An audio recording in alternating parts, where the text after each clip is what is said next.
we talk so much about mental health, mental illness, and as you mentioned earlier about the pathologizing and how that would be very difficult for veterans to handle in their particular culture.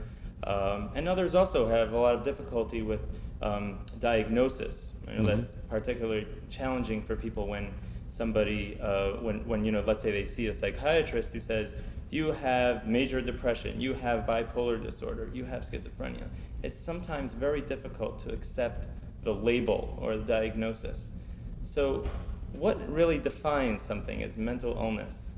Well, that's another really good question. I think the labels around mental illness in part are influenced by the persistence of stigma, that somehow if I get a label, then I'm a lesser person, which is kind of interesting because if you happen to have diabetes and you tell me you have diabetes, I don't think much of it.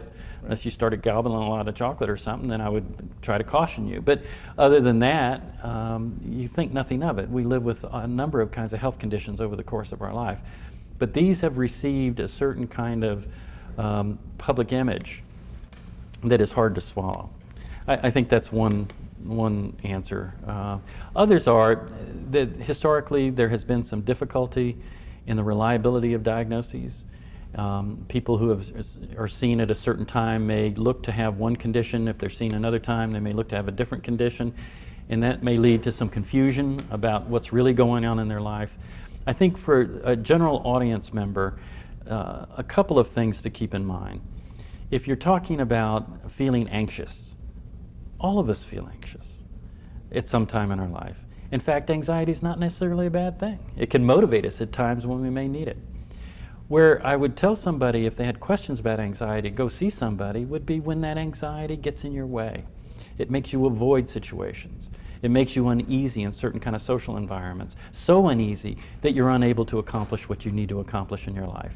So it's more about the intensity or the duration of those feelings, not that you have those feelings. It is on a long continuum.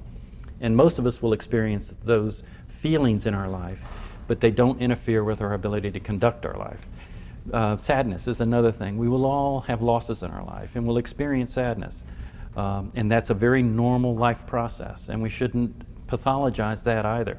But at the same time, if that sadness persists very intensely in your life, and it may interfere with your functioning, your social relations, your job, your attention, concentration, maybe time to go see somebody.